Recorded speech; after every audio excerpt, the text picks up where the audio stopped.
Hey everyone, it's Normal Life. Welcome back to my channel, and I'm really excited to show you with my new Gwent video the new deck that I'm using, and full credit goes to Classy Mess, which is a Twitch streamer. Go and check him out. I'll leave a link below.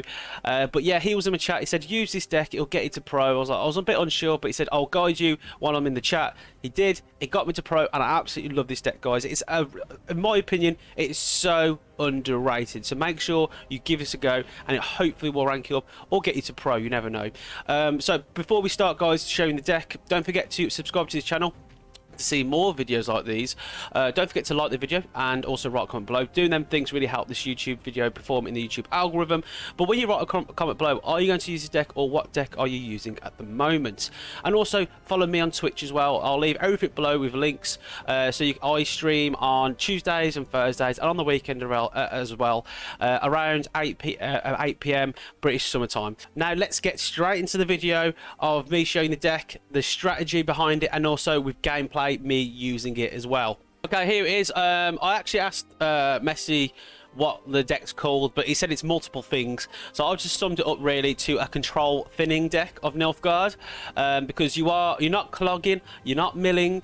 It is literally responding to your opponents, but you're thinning your deck as well. So it's not a hyper thin deck as well, so just to make that clear, it's not a hyper thin, it is control thinning. So the leader charge is going to be tactical decision. That is to do the thinning with your deck, and you use this really with Snowdrop to get the full thinning and full effect of that, but we'll get more into that later on. Your stratagem, if you get blue coin, is magic lamp, which is actually quite a lifesaver to have sometimes. Obviously it's a 5-point card to have on the board. All other stratagems are really good, but why this is really good, because I played against monsters, and the first card that one of them played was destroy the lowest unit, so I could have lost a really high point card on my first turn when put a card down, but the magic lamp took the blow for that. So that is a really great card, guys, underrated card. It's basically a good card to have in Nilfgaard, in my opinion. So let's go for all the cards then. So the first card we're going to have is Sunset Wanderers. So Sunset Wanderers, if you're not sure what that does, so it always starts in your hand. When you start a game, it starts on the left hand side, the most left hand side, and then moves over to the right hand side. It overtakes a card as you go. Every time it does that, it gains a point. Now you want to try and hold on this as long as possible, because when it gets to the full right hand side, it then drops down with the points that it's built, and then actually draw a card. So it gives you a card draw as well, so you have that extra card in your hand, but you want to try and save it as long as you can. So if you try and not use it within the first round, it will keep building more points as you go every round that you do. So this is a great card as well, because that helps with thinning, and also just helps with a big point slam and to draw more cards that you want. Heatwave, and also we've got the animation to go with it as well. Heatwave is basically a last say card, if you don't know what Heatwave is. So it will banish a card. So you want to Heatwave cards either it's on your last ever turn, or cards that you know are going to make you in trouble further on in the game or come back later. So that comes, guys, to your knowledge of understanding your opponent's deck. Then we've got Letho. So Letho is basically going to be used for two reasons. Letho is going to be used for Maddock, for double Maddock, or double Snowdrop, depending on situational happens, depending how much points you need to build within a round. But mainly Letho is built for Maddock, and we'll get onto Maddock soon. Right, this is a great card, guys, so underrated. I don't see anyone really using this. So Geralt Axii. So Axii basically will purify a unit and also reset them, so reset their power. So just two things, but also compared to a normal purifying card and a reset card, it brings value. So it has shield, and also it has 5 points as well, so it has a lot of purpose. And this again is a great card to have, guys, as a last say, or to try and finish off a round, to secure a round, because you can take so many points off your opponent. You can get through defenders with this card. So definitely try and use this card, guys, because it is so literally underrated. And actually might transmute this card because I actually like it that much. Okay, the next card that we're going to have is Ivar Evil-Eye. This is a really good card, but it's not a last say, because if you do it as last say, it will basically only do 4 damage. You don't want it to have adrenaline. You want it to have its deploy ability before it has adrenaline. Well, basically, all it does is swaps the unit's power with its own. So if someone's boosting their card, one of their cards really high, you can slam it down, take every single point that it has, and then swap it with yours. So you'll give them 4 and you'll have whatever they've got on a certain card. So this is basically a good card to have in round 1 to secure round 1, or if you don't have it in round 1, it's great to have in round 3 to try and win round 3 if they've built so many points. So Evil-Eye, a great card to have. Okay, the next card is Maddock. So Maddock we talked about earlier, using Letho to get double Maddock. So having double Maddock is so good, because firstly you're doing twice as much damage when you activate Maddock, because you're having twice 2 of them, and that Maddock, if you don't know what Maddock does, basically when it can be in your deck, it can be in your graveyards, when you place a bomb on your opponent, Maddock would appear onto your battlefield, and then you have the option later after a turn to destroy it, and it will come back, and then when you destroy it, it will then put fire onto a row, which does, I think, quite a bit of free damage to a certain unit. I can't remember what the damage is. And then when you place a bomb, it'll keep coming back again. So if you have double them, you've got always guaranteed 6 points on your side, with extra damage on your opponent's side. Obviously, you don't activate Maddock when it's your last say. You want to keep the 3 Maddocks on your side, so you have a maximum of 6 points. Then we have got Royal Decree. Royal Decree basically helps you get any card that you need if you haven't got on your first turn. So good little I'd say lifesaver card if you can't find what you want, because this card this deck doesn't have a neuromancy. You can't find any card that you want, so having cards to find other cards is a brilliant thing to have. So then we have Snowdrop. Snowdrop is something that you want to try and use as the last thing, because it is literally the biggest point slam against your opponent. You can use it in round 1 if you can, or the best is when you use it in the last round, whatever round you're playing in. If you're going for the 2-0, or you're going in the last round in round 3. So Snowdrop you want to try and use with your leader charge.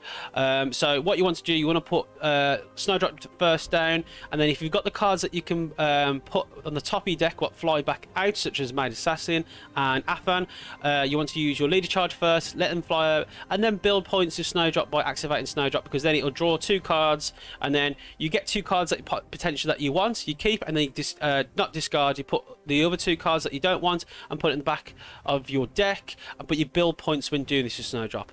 Now you can use Letho, double Letho with this to build more points, but I prefer to use Letho with Maddock. So if you can, guys, use Snowdrop as the last thing that you can do as a big point build against your opponent. We talked about him, Afan.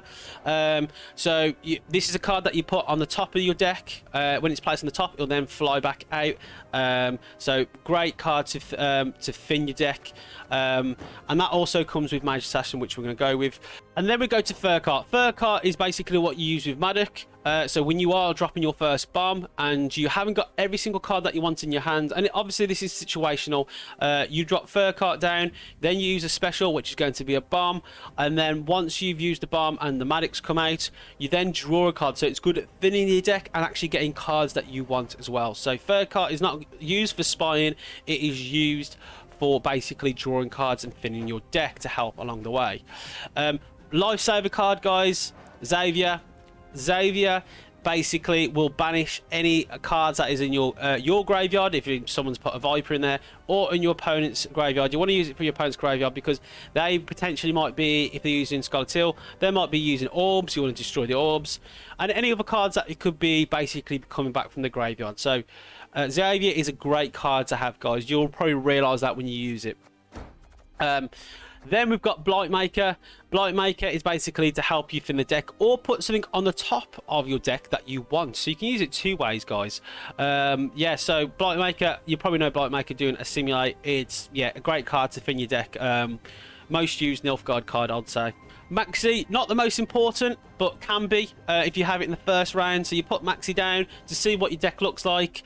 And what pros do, actually, guys, they actually take a screenshot of their deck as well, so they'll always remember it. So try and use that as a key point. So yeah, use Maxi mainly in the first round, because in the further rounds when you've gone on and you've already finished your deck and you've probably got most of your cards, this is kind of a bit of a brick card. So don't worry about Maxi too much. You only want to use Maxi in the first round to sort your deck out. Obviously, be careful if you're going against Mill. Don't put Maxi down because they'll know what you're trying to do. Put your best cards at the top and then they'll steal it. Then go for the bronzes and bombs. So first bomb is going to be Northern Winds. This banishes a card. Please be careful when using this against Nilfgaard, because if they use it against you, you'll get rid of Maddock and you won't have him forever. You have 2 of those. Moon Dust to purify card. This is good for defenders. So stop. Obviously, when they put defender down, you purify that, then you can still affect any other opponent with other bombs. So you're going to have 2 of those. Then you can have a Nilfgaardian Knight. Nilfgaardian Knight is what you put down as one of the first cards to build a solid 8 points. Or you could potentially use this in 2 ways. You can use this Evil-Eye you can put down onto your side, then boost an opponent that's got high points, then steal it with Evil-Eye. So you can actually use it in 2 ways. Very underrated card, but obviously can be a brick if you don't want it, if you're like giving your opponents points and you don't have an Evil-Eye. Then you got Alba. That's what he says when you put him down. So Alba, the armored cavalry. So this is good to stop your opponent building points. So this you put in the melee row and you lock your opponent. So this stops them building points or doing their order ability if it's there to damage you. So very good to control your opponent and stop what they're trying to do. Then we have a Veil Bomb, just an extra bomb, really. And you can actually have this if they've got Vitality as well to stop them building extra points. Not the best bomb, but it's good to have in your hands to obviously not waste the most important bombs such as Banish and Purify. Red Haze Bomb. Red Haze Bomb is quite underrated. So this basically will damage an opponent's card that is next to another opponent's card. So if you've got 2 of the cards that are the same value, 7 to 7, you use this to destroy the next card next to it, which is probably worth the same. It's up to you how you want to do it. So yeah, Red Haze is quite underrated, but Red Haze can also be a brick. You may not be one that you want to have. Probably in round, potentially. Yeah, in round 3 that you want when points are really building up in the last round. But you can be a bit of a brick, but obviously it's an extra bomb to bring Maddock out as well. Then we've got Tortoise. Tortoise is a card that you don't really want to use too much. You always want to put it on the bottom of your deck. It's one of the last cards that you want to use. And if you have to use it, you can, because it is obviously a big 7 points. But obviously the exposure, it will then give 3 points to your opponent if they destroy its shield. But if it its armor. But if it does destroy its armor, you can use Evil-Eye to nick it all back. It's completely up to you if you do use this, but I try not to use this as much. I try and put it at the bottom of the deck as much as possible. So this is the most least used card that I use. And then finally we want 2 of Mage Assassins, which we use to thin our deck. So we use that with our Leader Charge and Snowdrop, or potentially with Blightmaker, because we've got 2 of them in there. So that's the deck, guys. So how we want to basically use this, really overall, the strategy is to basically react and respond to your opponent and control what they're doing. We want to try and have in the last round, if you can use a Leader Charge, that'd be great. And then when you are in the last round, if you can use finisher cards such as Heatwave, such as Axey, such as Evil-Eye, these cards are finisher cards that have kind of the last say. Obviously with Evil-Eye you don't want to have like the final last say, so it has adrenaline. These will make you win the game. The rest is to thin your deck and overwhelm your opponent. The rest is to control what's happening on the field and taking points away from your opponent. So guys, let's see some gameplay of me using it, because in a way it is quite complex to explain, but it's one of those that you have to keep using, practice and get better with. Okay, Nilfgaard versus Northern Realms with Zeal. Potentially could be mages. Alright, okay, so Maddock goes back, obviously, a bit useless in a hand. We keep a mage assassin, or potentially, we want a purify bomb, potentially lock. Probably get rid of Red Haze. Okay, Letho's good for Maddock. Xavier, I don't know what could be good, unless they've got, could be, they might have Shiny, I don't know. I feel like Xavier might not be good here, but we go with it. So I think potentially just we don't want to use. Okay, so we'll probably. Okay, so I want to obviously get Maddock going, and we need card draw as well. Shame that fur cart's so far on the left side. Okay, so right. I could lock here, but I feel lock's more important. Let's bomb this with a banish, because I don't think stuff is going to come back from the graveyard, and then let's get Maddock out. I think that's what our main strategy here is. We want to try and get double Maddock. Bit hard to call really, because the hand I could have better things. If I had Snowdrop in the first hand, that would be ideal, but I don't. I feel like Alba might be useful in this round, because I feel like they're going to have a few cards that are going to use order abilities or build points as they go. Yeah, bit of a mix, bit of a weird hand to have, to be fair. Now, what's pretty good, to be fair, because of their stratagem. Okay, that's what we lock, but they're probably gonna give that zeal anyway. So we lock that. We lock that.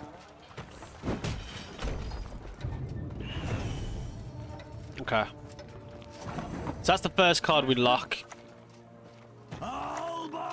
Alba! Such a great card that is. Oh, I forgot, that's my bad. Always do this, always forget to use fur cart.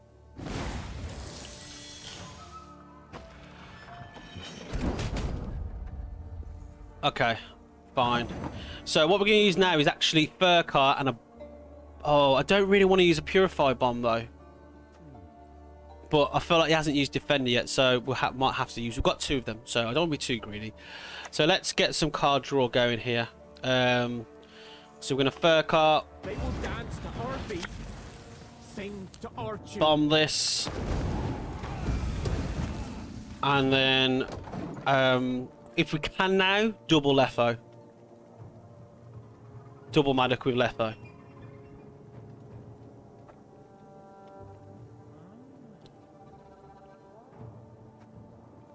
Potentially should have got Letho out earlier. I just forgot about fur cart.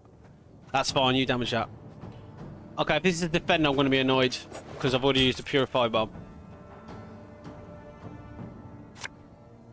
No, okay, it's fine. So we're against Siege, which does not. So Xavier's got no reason to be here because there's going to be no shiny.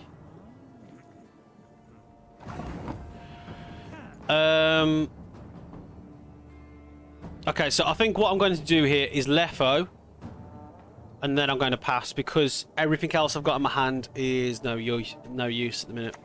So we're going to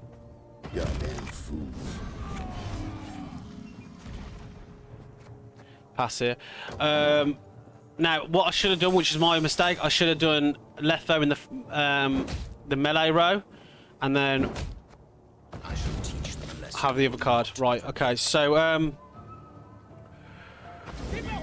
yeah. So we pass here. We can't beat that in a minute. So we need to admit defeat. So we pass.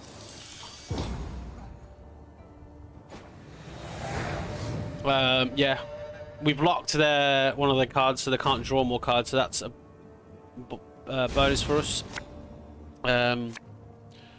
Probably silly plays for me was probably putting Maddock in the wrong row, but it doesn't matter. Okay, so Tortoise goes back. Okay, that's good. Oh, so Xavier goes back. Okay.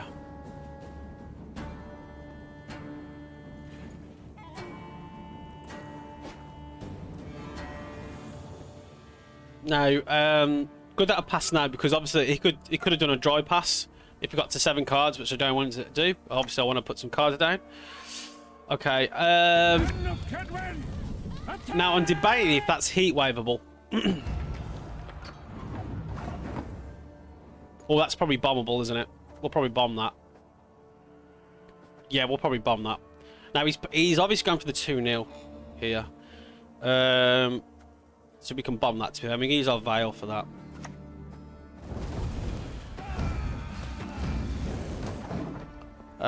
Shame that, again, I've put Maddock in the same row, but that's my mistake from here. Okay,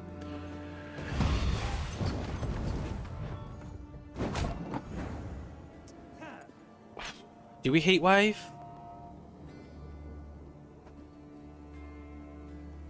Could actually, I might use Maddock again. So we use both Maddock. Actually, put Maddock in the same rows helps actually. So I actually might try and damage that as much as I can. And then that splits the damage between 3, doesn't it? Okay.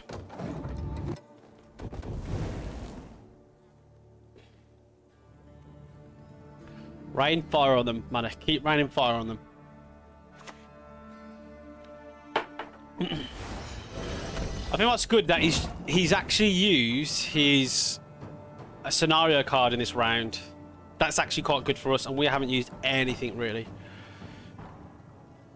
Okay, Maddox swaps around now. I might potentially use. Is that 1?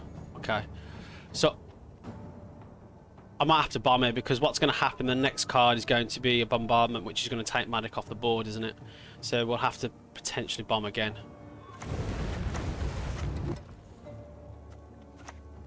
Probably bomb this.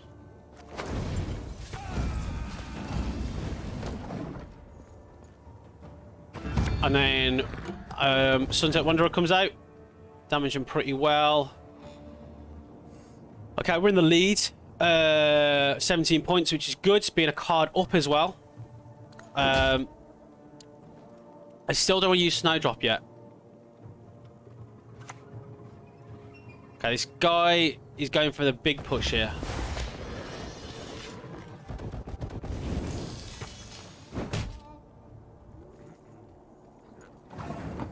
Right, okay. So,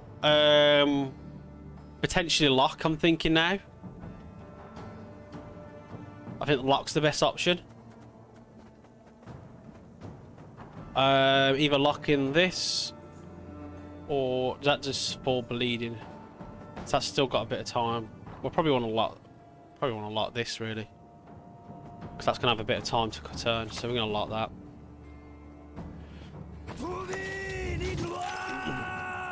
And it's still taking damage in the back row with the fire raining down on it.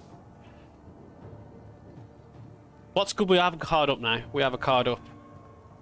We haven't used any of our major cards. Potentially in this round, we might have to use Snowdrop. Potentially.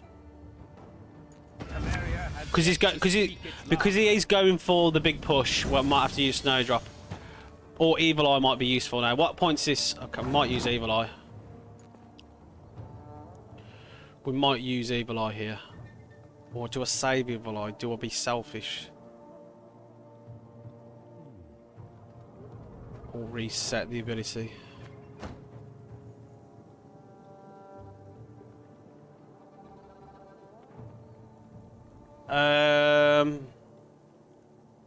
I feel like using Evil-Eye, but I feel like I'm only 1 point and there's no much point to do that.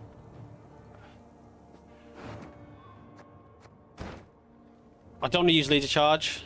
I'm thinking it has to be.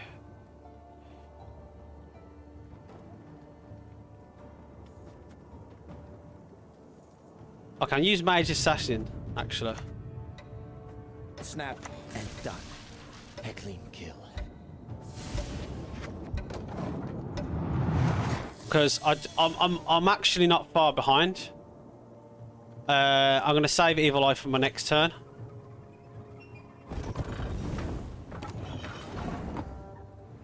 Okay, I think we got to use Evil-Eye now, haven't we?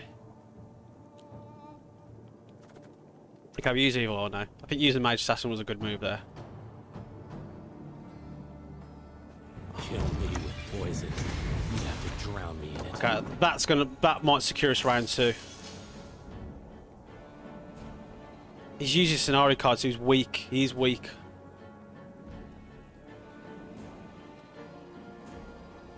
I think he's probably going to have Yarden. Yeah, nice. So we go a card up and won the round. So that's good. And we haven't used leader ability. So that's good. But I think saving Evil-Eye to the last minute was probably the best move. And they've got their scenario out. I know I have to sacrifice Mage Assassin, which I prefer to use later on, but it is what it is. So, no use to us. No use to us.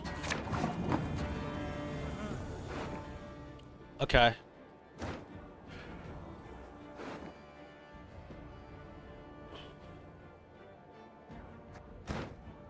So, potentially what I'm thinking doing here now is snowdropping. No, actually, I could actually use my Nilfgaard. Or we could use Maxi, depending on what I'm greedy for.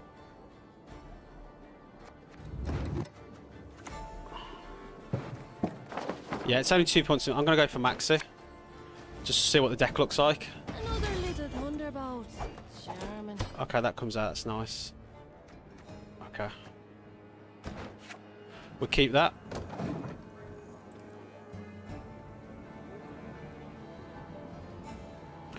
So we'll use Mage Assassin with Blightmaker.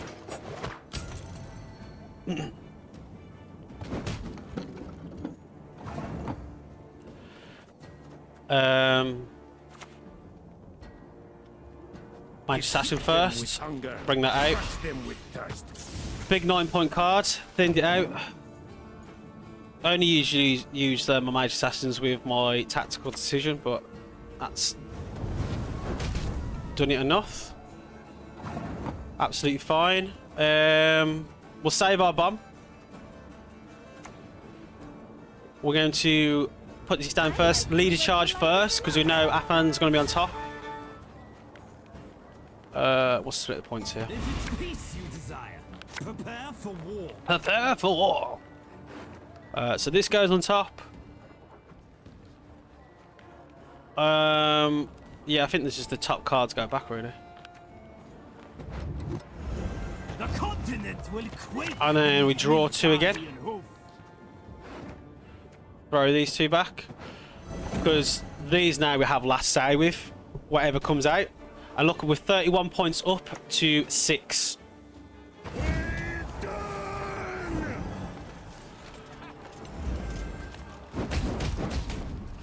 Fine. Still up. We'll go and has that got another ability? We'll probably go and bomb now. Doesn't matter what we bomb. I'm just gonna bomb this anyway. The 2 Maddocs come out, 27 points to 8. Double Maddock to come out as well. Actually, no, we save Maddock now. We don't use it. We've got no bomb. I hope we can trust you. I'm just gonna lock a Maddock. That's fine. Absolutely fine. And then yeah, I think we win because we've got 2 double last side. So we heat wave. Yeah, we won. I didn't need to use Axii. Yeah, last card. Right, sweet. And then Axii was going to restart. The biggest point unit was going to come out. Heat wave. Yeah, it was always in the bag. Always in the bag. Okay guys, that is the video of demonstrating how to use it. As I say, it can be used in multiple different ways depending on how your opponent's playing, what cards they're putting down. Also, you didn't see me use Axii, which is, I think, is such a great card.